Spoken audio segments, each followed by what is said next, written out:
Dieting বন্ধ করে আপনি যখন সকালের কিছু মজার ব্রেকফাস্ট করতে যাবেন, আমার মনে হয় না এর থেকে শান্তি আর কিছু আছে। যারা ডায়েটিং করবেন তারা এটার ফিলিংসটা বুঝবেন। Please like and follow. Hello everyone, this is Fatema. Welcome Fatema blog. সকাল, সকাল আমি ঘুম থেকে উঠে আমার এত খিদা লাগছে, এত খিদা লাগছে। যেহেতু আজকে আমার ডায়েটিং নেই, সো আমি ভাবলাম আমি আজকে চলে যাব হলো ব্রেকফাস্টে। সো আমার পার্টনার হলো আজকে মারজান। মারজানের সাথে আজকে আমি যাচ্ছি হলো ব্রেকফাস্টে। তারপরে চলে আসলাম আমার ফেভারিট বলতে পারেন, একসময়ের ফেভারিট স্টার কাবাব। সো স্টার কাবাবে চলে এসেছি। আমি ফার্স্ট টাইম স্টার কাবাবে খেয়েছি আমার হাজব্যান্ডের সাথে ব্রেকফাস্ট। সো ওই আমাকে বেসিক্যালি ব্রেকফাস্টটা খাওয়া শিখিয়েছিল। তো মানে আমি যা যা পছন্দ করতাম সব অর্ডার দিয়ে দিয়েছি। একদম পায়া, তারপরে মিক্স সবজি, চিকেন কষা, এগুলো সব অর্ডার দিয়েছি। অর্ডার দিয়ে খাচ্ছিলাম। আচ্ছা, এই স্টার কাবাবের একটা ইনফরমেশন বলে দিই। স্টার কাবাবে আপনারা গরু মাংস পাবেন না, সব খাসির মাংস, মুরগির মাংস পাবেন। আর এখানকার কাচ্চি হলো খুবই ফেমাস। কিন্তু স্টার কাবাবের চিনি গুঁড়া চালের একটা কাচ্চি পাওয়া যায়, খুবই মজার ওটা।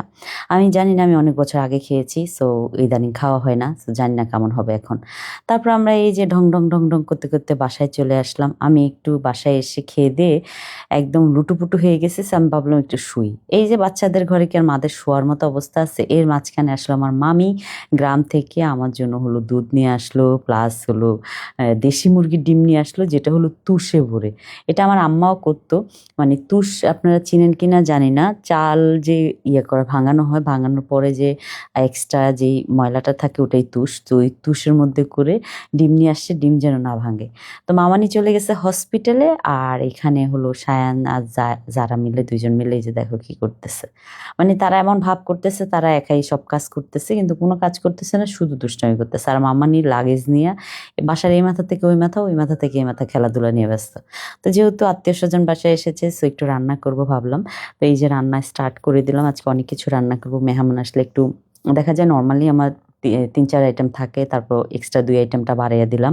বাড়িয়ে দিয়ে রান্নাবাড়ি করে টেবিলে খাবার দিয়ে দিয়েছি। সায়ান যারাকে বললাম যে যাও নানু আপুকে ডেকে নিয়ে আসো। তারা ডাকবে কি, তারা আরও উল্টা খেতে বসে গেছে। তা আমি তারপরে ফাইনালি আমি যে মামিকে ডেকে নিয়ে আসলাম, ও মামির সাথে মামতো বোনও আসছে। সো মামি মামতো বোন ওনারা খেতে বসছে। খাওয়ার পরে হলো এখানে হলো সায়ান যারা আমরা বসে বসে আড্ডা দিচ্ছিলাম। সন্ধ্যা হয়ে গেছে, আমরা মানে গল্প করছিলাম। যারা কতক্ষণ পর পর এসে আমাকে আদর দিচ্ছে, আমি তার সাথে দুষ্টামি করতেছিলাম, লুকোচুরি খেলতেছিলাম। আমার দেখা দেখি সায়ানও স্টার্ট করছে। তারপরে এই যে যারা বলি লুকোচুরি খেলছে, লুকোচুরি লুকোচুরি গল্প, তারপর হাতছানি অল্প। আমি জানি আমার গলা খুবই খারাপ, জাস্ট জোকিং হিসাবে নিয়েন প্লিজ। তারপরে তারা হলো এখানে সবাই দুষ্টামি করতেছে, আর আমার অনেক বেশি মাথা ব্যথা করতেছিল। আমি হলো কম্বল মুড়ে দিয়ে শুয়ে আছি। শীতকালে বুঝছেন, এই কম্বলের নিচ থেকে উঠতে মন চায় না। এরকম কার কার হয় বলেন তো? আমার তো কম্বলের নিচ থেকে একদমই উঠতে ইচ্ছা করে না, একদমই উঠতে ইচ্ছা করে না। আর এখানে সায়ান হলো যারা নামে বিচার দিচ্ছিল, আর যারা এসে আমাকে একটা মাইর দিছিল, তারপর আবার সে আমাকে আদর করে দিল।